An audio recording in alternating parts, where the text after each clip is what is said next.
नमस्कार दोस्तों, मैं अनिल कुमार शर्मा आप सबका स्वागत करता हूं आपके चैनल ज्ञानवाणी के अंदर। आज हम क्लास 12 वाणिज्य संकाय कॉमर्स के विद्यार्थियों के लिए एक नया वीडियो लेकर आए हैं, बिजनेस स्टडीज व्यवसाय अध्ययन। पिछले वीडियो के अंदर हमने बिजनेस स्टडीज के सिलेबस का जिक्र किया था, पाठ्यक्रम किस प्रकार निर्धारित किया गया था, किस प्रकार पाठ्यक्रम को बांटा गया है। आज हम उस पाठ्यक्रम का शुभारंभ करने जा रहे हैं। कॉमर्स के विद्यार्थियों के लिए बड़ी खुशखबरी है कि ऑनलाइन क्लासेज ज्ञानवाणी चैनल के द्वारा चलाई जा रही है। जो बिजनेस स्टडीज सब्जेक्ट बड़ा ही टिपिकल और बहुत ही लेंथी सब्जेक्ट है, उसकी बड़े ही सरल तरीके से और बहुत ही सुगम तरीके से ऑनलाइन क्लासेज प्रारंभ कर दी गई है। तो विद्यार्थी इस चैनल को सब्सक्राइब करके चैनल के ऊपर वीडियोस को देखकर अपने सिलेबस को जारी कर सकते हैं और अपनी पढ़ाई को बिना खराब किए अपने अध्ययन को सुचारू रूप से आगे कंटिन्यू कर सकते हैं। तो बिजनेस स्टडीज ये सब्जेक्ट जो हमने स्टार्ट कर दिया है, चाहे हिंदी मीडियम हो चाहे इंग्लिश मीडियम हो, सभी प्रकार के विद्यार्थियों के लिए ये वीडियोज बहुत ही महत्वपूर्ण रहेंगे। ठीक क्लासेस की तरह ही सिलेबस को टॉपिक वाइज पॉइंट वाइज पढ़ाया जाएगा। एक एक चैप्टर को बड़े गहनता से बड़े सूक्ष्म अवलोकन के आधार पर पढ़ाया जाएगा। और जो कॉमर्स वाणिज्य संकाय जो सबसे ज्यादा बाधित हो रहा है, विद्यार्थी सबसे ज्यादा उनकी पढ़ाई डिस्टर्ब हो रही है, तो अब उनके लिए कोई चिंता की बात नहीं है। उनके लिए वीडियोज चालू है, वीडियोज बढ़ाए जा रहे हैं। तो बिजनेस स्टडीज हमने इसको 8 खंडों में इसका सिलेबस बांटा था। 80 नंबर की मार्किंग को हमने 8 यूनिट में बांटा था। 15 चैप्टर हमने इसको देखे थे। तो हमारा जो फर्स्ट चैप्टर था साथियों, आज हम इसका प्रारंभ करने जा रहे हैं। चैप्टर फर्स्ट, प्रबंध। बड़े आराम से साथियों ध्यान से देखें, कोई जल्दीबाजी नहीं होगी। बड़े आराम से सरल तरीके से नोट्स के अकॉर्डिंग पढ़ाया जाएगा। नोट्स आप बिल्कुल मेंटेन कर सकते हैं, नोट्स बना सकते हैं। प्रबंध का जो परिचय है, प्रबंध की जो प्रकृति है, प्रबंध का जो महत्व है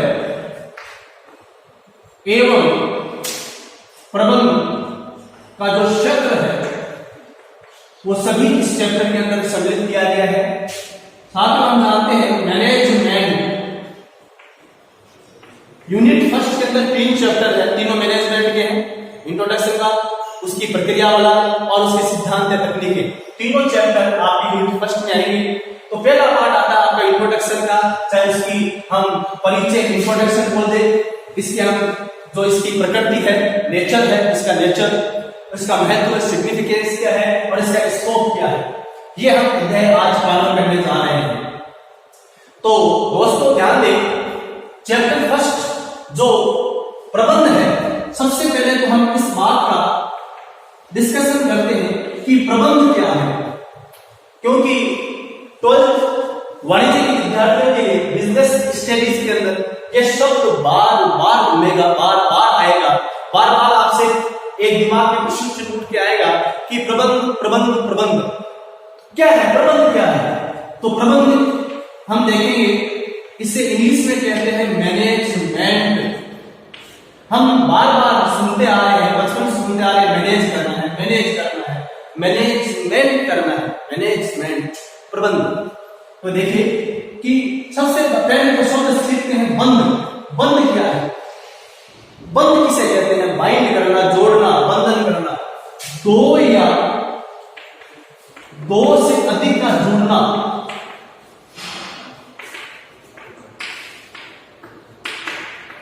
दो या दो से अधिक का जुड़ना बंद कहलाता है। साथियों क्या कहलाता है? बंद कहलाता है। बिल्कुल क्लास वाइज पढ़ाया जा रहा है, नोट्स बना सकते हैं, नोट्स आप तैयार कर सकते हैं। सबसे पहले हम शब्द सीखेंगे बंद। बंद क्या होता है? दो या दो से अधिक का जुड़ना बंद कहलाता है।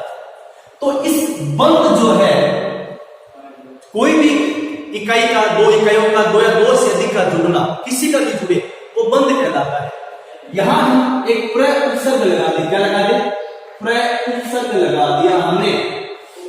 तो प्र उपसर्ग लगाने से शब्द बना प्रबंध, प्र के साथ बंध जुड़ा बना प्रबंध।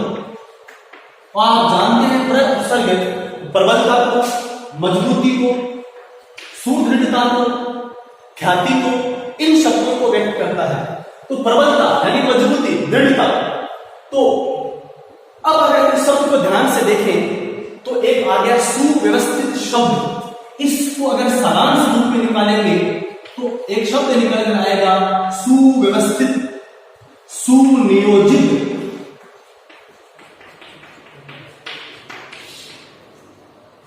ये शब्द जो है, ये शब्द डिपेंड, उसका अर्थ स्पष्ट करेंगे प्रबंध का, कि दो या दो से अधिक जुड़ना। अब देखो, दो या दो से अधिक सदस्यों का जुड़ना परिवार, दो या दो से अधिक परिवारों का जुड़ना समाज। तो ये एक इकाई तक इकाई निरंतर रूप में, क्रमानुसार रूप में आगे से आगे चल रहा है। तो देखेंगे एक परिवार भी प्रबंध है, परिवार से समाज, ये भी एक प्रबंध है। तो प्रबंध की स्टार्टिंग हम जो टॉपिक पढ़ रहे हैं वो पढ़ रहे हैं प्रबंध का परिचय। फर्स्ट टॉपिक हमारा इंट्रोडक्शन स्टार्ट हो रहा है कि प्रबंध का परिचय का हम अध्ययन कर रहे हैं कि परिचय क्या है, इसका इंट्रोडक्शन क्या है, यह अवधारणा कहां से प्रकट हुई, किन किन विचारों के तहत इस प्रबंध की प्रणाली का आविष्कार किया गया। तो मानव सभ्यता जैसे जैसे धीरे धीरे विकसित होती चली गई, अनेक प्रकार की सभ्यताएं आई, सिंधु घाटी सभ्यता, आहट सभ्यता, मोहनजोदड़ो सभ्यता, अनेक प्रकार की सभ्यताओं के तहत मानव सभ्यता धीरे धीरे विकसित होती चली गई। आज जो वर्तमान स्वरूप हम देख रहे हैं, जो वर्तमान स्वरूप है, वो वर्तमान स्वरूप में एक शब्द हम यूज करते हैं प्रबंध। ये धीरे धीरे एक समय के बाद इस शब्द का आविष्कार किया गया है। तो परिचय में हम यही कहेंगे कि प्रबंध का आविष्कार कैसे है, प्रबंध के प्रणाली का रूप आधुनिक स्वरूप के अंदर किस प्रकार प्रयोग किया गया। तो हमने प्रबंध का शब्द देखा, प्रबंध का किस प्रकार अर्थ होता है, दो या दो से अधिक का जुड़ना बंध कहलाता है। उस प्रबलता के साथ, मजबूती के साथ, सुनियोजन के साथ, सुव्यवस्थित रूप में अगर जुड़े तो प्रबंध कहलाता है। अब क्या जुड़े? आधुनिक स्वरूप हम जानते हैं औद्योगिकरण का युग है। आज का जो युग है वो उद्योगों का, औद्योगिकरण का युग है, आर्थिक युग है। आज मानव सभ्यता अति विकसित हो गई है। मानव सभ्यता के अंदर आज हम देख रहे हैं नए नए उद्योग पनप रहे हैं, नए नए संगठनों का आविष्कार किया गया है, नए नए संगठन बन रहे हैं। तो उन सब के अंदर उसका संपूर्ण संगठनों का, संपूर्ण संसाधनों का सुव्यवस्थित, सुनियोजित निर्देशन करने के लिए एक प्रणाली विकसित की गई जिसे हम नाम देते हैं प्रबंध का। तो साथ में देखेंगे कि क्या संसाधन होते हैं। व्यवसाय अध्ययन के अंदर आगे बढ़ने से पहले हमें सबसे पहले यह देखना है कि संसाधन, जिन्हें हम कहते हैं रिसोर्सेज, संसाधन, ये तीन प्रकार के होते हैं साथियों। पहला संसाधन आपका होता है मानवीय संसाधन, दूसरा संसाधन होता है आपका वित्तीय संसाधन, और तीसरा संसाधन होता है भौतिक संसाधन। तीन संसाधन होते हैं साथियों, मानवीय, फाइनेंशियल, ह्यूमन और आपके फिजिकल रिसोर्सेज। मानवीय मनुष्य, श्रम, लेबर, फाइनेंस पैसा, धन, बौद्धिक लैंड, बिल्डिंग, फर्नीचर, इक्विपमेंट्स, ये सब किसमें आते हैं? आपके बौद्धिक संसाधनों में आते हैं। तीन संसाधन है साथियों। इन संसाधनों को पढ़ने के बाद हम ये देखेंगे कि हम प्रबंध किनका करें, प्रबंध किनका करने की आवश्यकता है। तो धीरे धीरे जब मानव सभ्यता विकसित होती चली गई, संसाधन विकसित होते चले गए, संसाधन बनते चले गए, तो हम एक प्रणाली पढ़ते हैं। देखो, मेन मानव, मनी, धन या पूंजी, उसके बाद मटेरियल, सामग्री, उसके बाद हम देखेंगे मार्केट यानी बाजार। साथियों ये चार तत्व है, इसको कहते हैं 4M। क्या कहते हैं? 4M। 4M का प्रिंसिपल, 4M का सिद्धांत पूछ लेते हैं एग्जाम के अंदर। तो मेन है, मनी है, मटेरियल है और मार्केट है। उसके बाद कुछ आते हैं पद्धतियां। पद्धतियों को हम कहते हैं मेथड्स। एक आता है आपका इसके अंदर मशीन, मशीनरी, मशीन, ये भी एम में आ रहा है। ये सब हम पढ़ रहे हैं संसाधन के अंदर, इसमें से पढ़ रहे हैं साथियों, संसाधन में पढ़ रहे हैं मेन, मनी, मटेरियल, मार्केट। मनुष्य इस औद्योगिक काल के अंदर, औद्योगिकरण के समय के अंदर मानव सबसे मूलभूत आधार है। किसी भी कार्य को करने के लिए मनुष्य प्राथमिक इकाई है। तो मनुष्य काम करेगा, वो लेबर, वो परिश्रम, जिसके बिना कोई भी काम नहीं किया जा सकता। तो मूलभूत आधार मनुष्य, संसाधन, मानवीय संसाधन। उसके बाद आता है आपका वित्तीय संसाधन, मनी, पैसा, धन, पूंजी। पूंजी क्या होती है? हम 11वीं क्लास में पढ़ चुके हैं। किसी भी व्यापार को प्रारंभ करने के लिए जो धन लगाया जाता है हम उसे पूंजी कहते हैं। तो किसी भी उद्योग को, किसी भी संगठन को प्रारंभ करने के लिए जिस पैसे का विनियोजन किया जाता है वो आप क्या कहलाता है? पूंजी कहलाती है, धन कहलाता है। मटेरियल, अब उत्पादन कार्य प्रारंभ करने के लिए किसी भी संगठन में आप उत्पादन कार्य प्रारंभ करेंगे तो पूंजी के बाद आप खरीदेंगे, खरीद करेंगे, क्रय करेंगे। क्या खरीदेंगे आप? क्या खरीदेंगे आप सामग्री खरीदेंगे। सामग्री में क्या खरीदेंगे आप कच्चा माल खरीदेंगे। तो सामग्री, मटेरियल, कच्चा माल, जिसे हम WIP कहते हैं, सॉरी रॉ मटेरियल कहते हैं। क्या कहते हैं? रॉ मटेरियल कहते हैं। उसके बाद आता है आपका अर्धनिर्मित माल, work in progress, finished goods. माल सामग्री तीन भागों में, कच्चा माल, अर्धनिर्मित माल जिसे हम WIP, वर्क इन प्रोग्रेस कहते हैं, और निर्मित माल जिसे हम फिनिश्ड गुड्स कहते हैं। साथियों ध्यान दें, ये सामग्री जो है ये उत्पादन इकाई का मूल आधार है। उत्पादन करेंगे किसका? जैसे मान लो मैं बोलूं कि टेबल कुर्सी की फैक्ट्री है, तो वहां बनाने के लिए मान लो लकड़ी की है या प्लास्टिक की है, तो प्लास्टिक में आएगा। मान लो सीमेंट की फैक्ट्री है, तो कच्चा माल सीमेंट के रूप में क्या उसके जो इंग्रेडिएंट्स घटक होंगे वो आएंगे वहां पर। जैसे मान लो बोलूं कि लोहे के टेबल की कारखाना है, तो वहां पर कच्चा जो माल है वो लोहा होगा। तो कच्चे माल के बिना उत्पादन कार्य करना असंभव है। कच्चे माल को आप वर्क इन प्रोग्रेस में डालेंगे, अर्धनिर्मित माल होगा, न तो पूरा बना हुआ रहेगा ना कच्चा माल है। उसके बाद वो पूरा बनकर तैयार हो जाएगा, वो आपका निर्मित माल कहलाएगा, फिनिश्ड गुड्स कहलाएगा। तो सामग्री भी मटेरियल में आती है। उसके बाद आता है साथ ही मार्केट, बाजार। ये निर्मित माल बन गया, आपने प्रोडक्शन में या फैक्ट्री में, प्लांट में आपने माल बना दिया, ये आप कहां बेचेंगे? क्या आपने खरीद करने के लिए माल बनाया? क्या आप माल का विक्रय नहीं करेंगे? विक्रय के बिना क्या लाभ कमाना क्या संभव है? नहीं। तो हम उस निर्मित माल को कहां बेचेंगे? हम बाजार में बेचेंगे। साथियों कहां बेचेंगे? बाजार में बेचेंगे। अब बाजार में बेचने के बाद अब दो पद्धतियां और है। इस माल को कच्चे माल से अर्धनिर्मित माल, और इसको निर्मित माल बनाने के लिए आपको चाहिए मशीनरी, आपको चाहिए इक्विपमेंट्स, आपको चाहिए ट्रांसपोर्टेशन, अनेक प्रकार के आपको वहां पर घटक काम में आएंगे। तो मशीनरी बहुत ही महत्वपूर्ण है, और उनको बनाने के लिए आपको पद्धतियों का आविष्कार करना पड़ेगा, पद्धतियों को अपनाना पड़ेगा, नवाचार करना पड़ेगा, आपको इनोवेशन करना पड़ेगा। जो आज आधुनिक स्वरूप में नई नई टेक्निक्स आ रही है, उन टेक्निक्स को आपको फॉलो करना पड़ेगा, उनका अनुसरण करना पड़ेगा आपको। तो पद्धतियां जो है साथियों, वो ध्यान दें, ये बहुत ही महत्वपूर्ण है।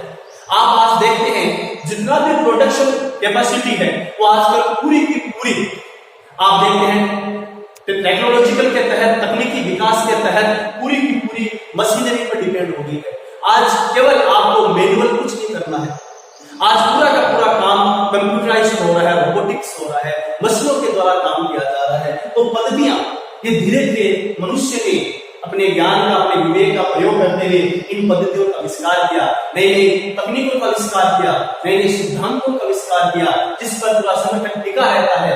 वो मूलभूत सत्य, वो मूलभूत तर्क आपके सिद्धांत कहलाते हैं। ये सब जो है वो आपके संसाधनों में आता है।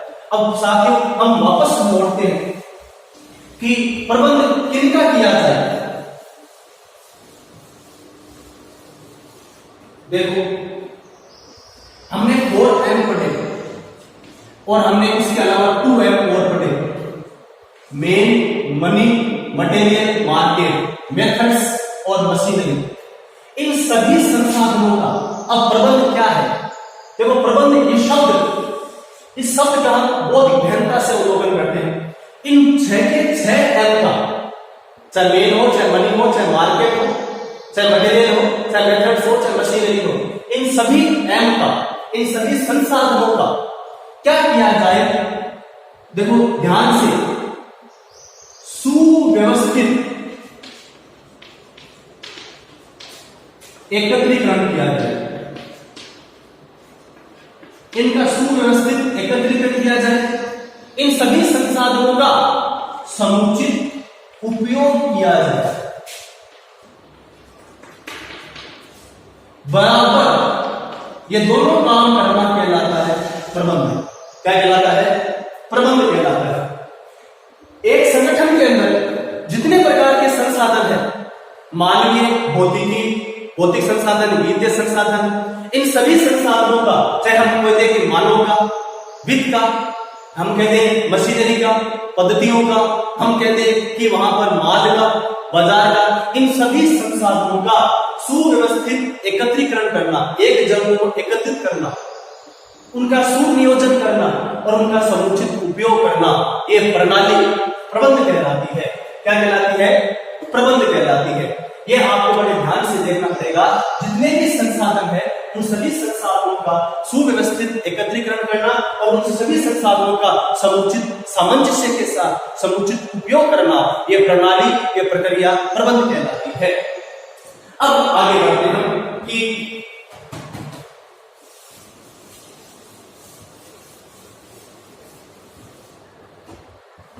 देखिए, हमने देखा कि संसाधनों का समुचित उपयोग करना, उनका एकत्रीकरण करना, यह प्रणाली, यह प्रक्रिया प्रबंध कहलाती है। उसके अलावा प्रबंध क्या है? अब हम कुछ स्टेटमेंट पढ़ते हैं परिचय के लिए। परिचय जो हमारा टॉपिक चल रहा है कि प्रबंध क्या है, एक प्रश्न उठ के आता है, प्रबंध क्या है? जब तक हमें इस प्रश्न का जवाब नहीं मिलेगा, हम हमारे जो व्यवसाय अध्ययन का विषय है उसके अंदर हम गहनता से नहीं पढ़ सकते। हम प्रत्येक चीज को बारीकी से नहीं पढ़ पाएंगे। तो सबसे पहले हमें इस प्रश्न का जवाब ढूंढना है कि प्रबंध क्या है। What is management? What is management? प्रबंध क्या है? तो मैं कुछ कथनों के माध्यम से आपको यहां पर बताना चाहूंगा कि प्रबंध क्या है। देखो, प्रबंध क्या है? अन्य व्यक्तियों से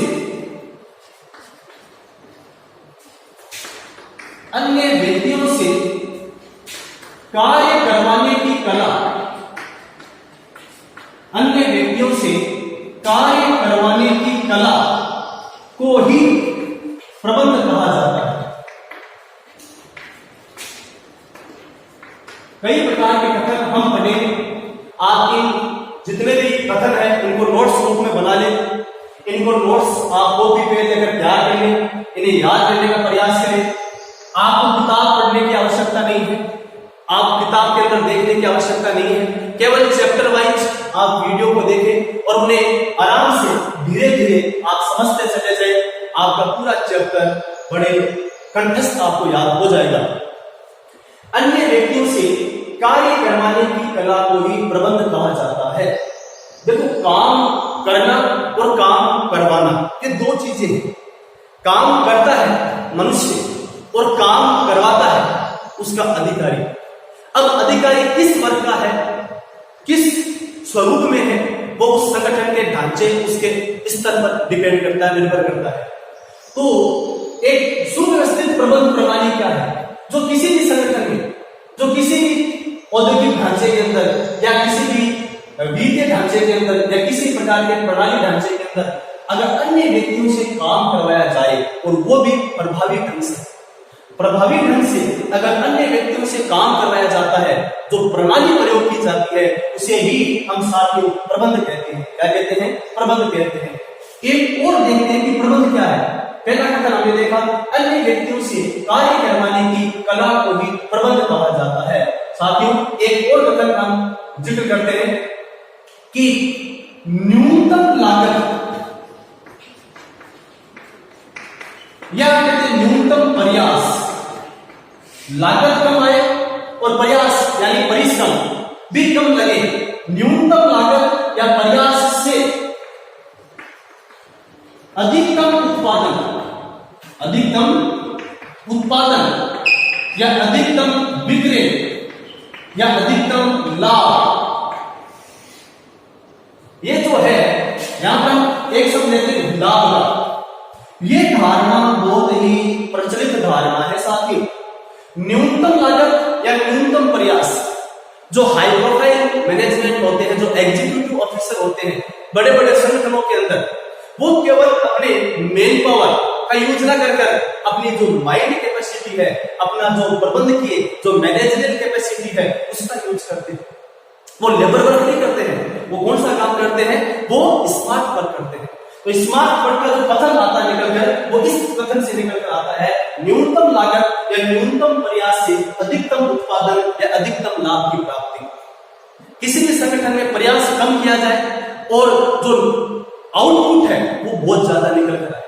इनपुट यानी जो लागत है, कॉस्ट है, वो बहुत कम आए और लाभ की मात्रा बहुत ज्यादा हो, तो कहा जाएगा प्रबंध प्रणाली इस संगठन के अंदर बहुत सुव्यवस्थित है, बहुत ही सुनियोजित है, बहुत ही प्रभावशाली है। दो कथन हमने देखे यहाँ पर साथियों कि अन्य व्यक्तियों से कार्य करवाने की कला को प्रबंध कहा जाता है। दूसरा कथन हमने देखा कि न्यूनतम लागत या न्यूनतम प्रयास से अधिकतम उत्पादन करना या अधिकतम लाभ की प्राप्ति करना। बताओ, क्या लाभ के बिना कोई भी संगठन चलेगा? Input process output, input process और आउटपुट, ये तीन एक संगठन की प्रक्रिया प्रणाली प्रक्रिया होती है।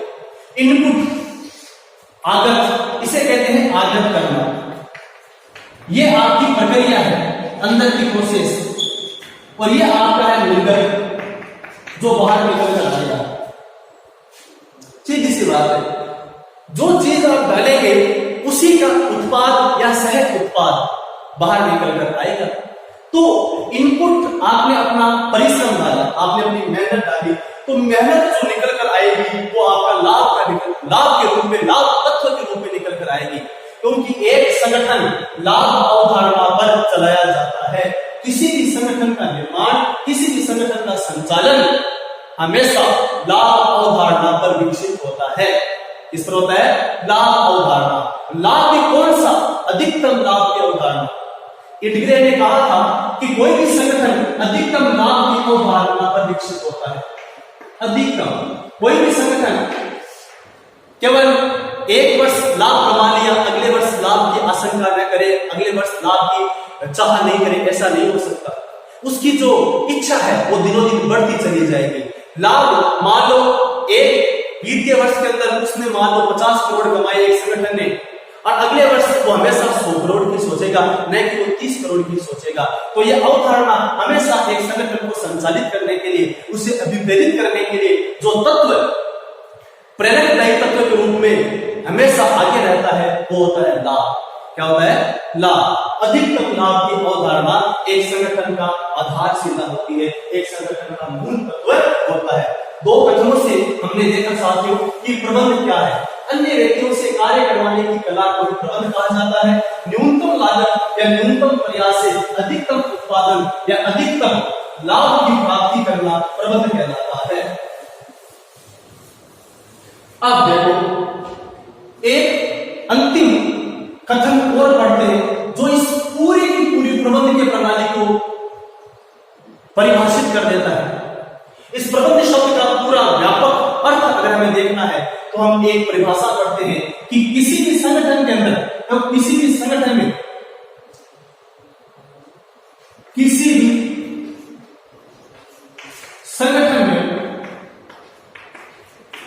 निर्धारित उद्देश्यों की, निर्धारित लक्ष्यों की पूर्ति के लिए, किसी भी संगठन में निर्धारित लक्ष्यों की पूर्ति के लिए नियोजन, संगठन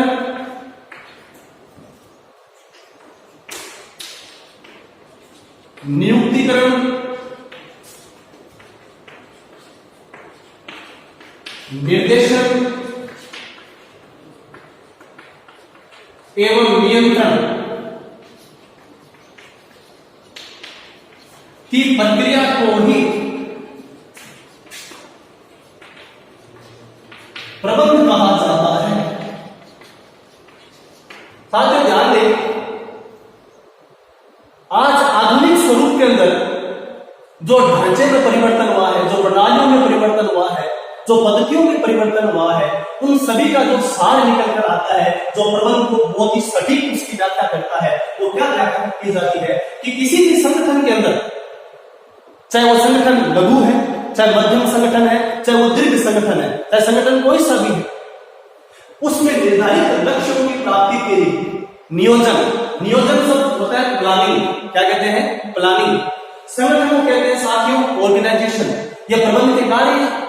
प्रबंध के कार्य अगले चैप्टर के अंदर पढ़ेंगे, प्रबंध के मुख्य कार्य, प्रबंध के सहायक कार्य, उनमें हम ये 5 कार्य पढ़ेंगे प्रबंध के मुख्य कार्यों में।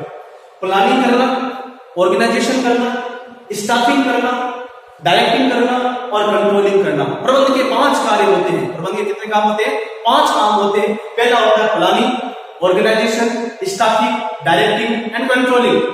इसे पोस्ट कोड की कहा जाता है। लूथर गुलिक ने और गुलिक ने इसकी बहुत ही सटीक व्याख्या की थी कि नियोजन, सुव्यवस्थित योजना बनाना, संगठन ढांचे को तैयार करना, नियुक्तिकरण, काम करने के लिए आदमियों की नियुक्ति करना, निर्देशन, उनको सही मार्ग दिखाना, सही राह पर चलाना, नियंत्रण, किए गए काम का और बताए गए काम का अवलोकन करना, यह नियंत्रण प्रणाली है। इन सभी 5 तत्वों क्यों यूज किए जा रहे हैं? निर्धारित लक्ष्यों की प्राप्ति के लिए। और संगठन का लक्ष्य एक ही होता है, न्यूनतम लागत पर अधिकतम लाभ की प्राप्ति। एक संगठन का अंतिम लक्ष्य, अंतिम निर्धारित लक्ष्य और प्राथमिक और अंतिम लक्ष्य एक ही होता है, लागत कम आए और लाभ की मात्रा क्या हो? ज्यादा।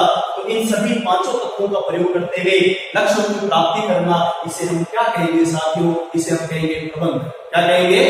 प्रबंध कहेंगे। इस क्लास में हमने प्रबंध की परिचय पढ़ा, प्रबंध के बारे में हमने प्रबंध कहां से विकसित हुआ, प्रबंध के क्या क्या, प्रबंध किन किन जो घटकों को व्याख्या करता है, कौन से मानवीय भौतिक वित्तीय संसाधन होते हैं, 4M का सिद्धांत क्या था, 6M का सिद्धांत क्या था, इन संसाधनों कैसे सुव्यवस्थित नियोजन किया जाए, कैसे न्यूनतम लागत पर अधिकतम लाभ की प्राप्ति की जाए, अनेक प्रकार के घटकों, अनेक प्रकार के तत्वों को हमने इस वीडियो के अंदर देखा। साथियों, यदि आपने अभी तक चैनल को लाइक, शेयर और सब्सक्राइब नहीं किया है तो चैनल को आप सब्सक्राइब कीजिए, ताकि आने वाला नया वीडियो का नोटिफिकेशन आपको जल्द से जल्द मिल सके और आप उस वीडियो को देखकर अपने अध्ययन को सुचारू रूप से आगे चालू रख सके। तो 12th कॉमर्स के विद्यार्थियों के लिए खुशखबरी है कि उनके लिए जो बिजनेस स्टडी सब्जेक्ट है उसकी क्लासेस चालू हो गई है और विद्यार्थी घर बैठे ही और इस चैनल को सब्सक्राइब करके अपने अध्ययन को सुचारू रूप से आगे चालू रख सकते हैं। अपनी जो क्लासेस है उन्हें बिना बाधित किए हुए अपने अध्ययन प्रणाली को आगे सुचारू ढंग से चालू रख सकते हैं। साथियों, जय हिंद, जय भारत।